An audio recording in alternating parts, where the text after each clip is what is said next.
কলকাতা হাইকোর্টে আবার বড় জয় ছিনিয়ে নিলেন প্রাক্তন বিচারপতি অভিজিৎ গঙ্গোপাধ্যায়। আপনারা ইতিমধ্যে জেনে গেছেন কলকাতা হাইকোর্টের রায়ে 25,752 জনের চাকরি বাতিল হয়েছে। ইতিপূর্বে এই মামলায় জাস্টিস অভিজিৎ গঙ্গোপাধ্যায় এবং জাস্টিস বিশ্বজিৎ বসু এই সকল জালি চাকরিরত শিক্ষক ও অশিক্ষকদের চাকরিগুলি বাতিল করেছিলেন। পরবর্তীকালে তারা সুপ্রিম কোর্টে একটি রিলিফ পায়। সুপ্রিম কোর্ট শর্ত সাপেক্ষে তাদের চাকরিতে বহাল রাখে এবং নির্দেশ দেয় যে Kolkata high court special division bench গঠন করে এই মামলার নিষ্পত্তি করবে আগামী 6 মাসের মধ্যে। সেই মোতাবেক কলকাতা হাইকোর্ট জাস্টিস দেবাংশু বসাক এবং আর রশিদের নেতৃত্বাধীন ডিভিশন বেঞ্চের তত্ত্বাবধানে এই মামলার দৈনিক শুনানি চলে। আগামী 9ই মে ছিল সেই 6 মাস শেষ হওয়ার নির্ধারিত সময়। তার আগে আজই মামলার রায় ঘোষণা হলো। এই মামলার রায় ঘোষণায় আরও কঠিন পদক্ষেপ দেখা গেল, যেখানে বিচারপতি অভিজিৎ গঙ্গোপাধ্যায় কিছুটা মহানুভবতা বা দয়া দেখিয়েছিলেন, অর্থাৎ চাকরি বাতিল করেছিলেন কিন্তু বেতন ফেরতের ব্যাপারে কিছু বলেননি।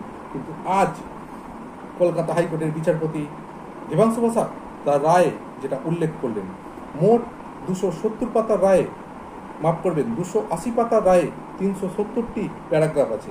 প্রতিটি ছত্রে দুর্নীতির কথা উল্লেখ করেছেন। আর সে বিষয়ে অর্থাৎ রায়ের পূর্ণাঙ্গ কপি আমি পেয়ে যাব এবং সন্ধ্যেবেলা সে বিষয়ে ভিডিও করব।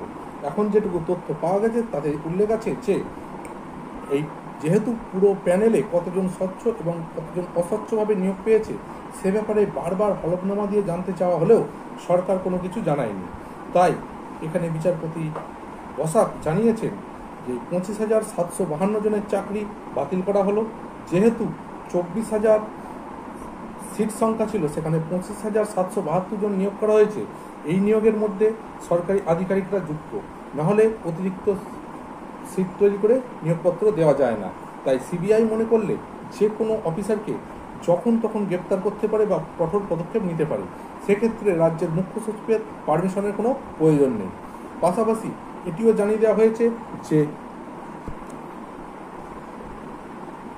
আগামী 15 দিনের মধ্যে সরকার মনে করলে এই প্যানেলকে যারা স্বচ্ছভাবে চাকরি পেয়েছে তাদেরকে চাকরিতে বহাল করতে পারে এবং যারা দুর্নীতি করে চাকরি পেয়েছে তাদের আগামী 4 সপ্তাহের মধ্যে তারা এতদিন পর্যন্ত যে বেতন পেয়েছে সেই বেতন ও তার উপর 12% সুদ সহ টাকা ফেরত দিতে হবে।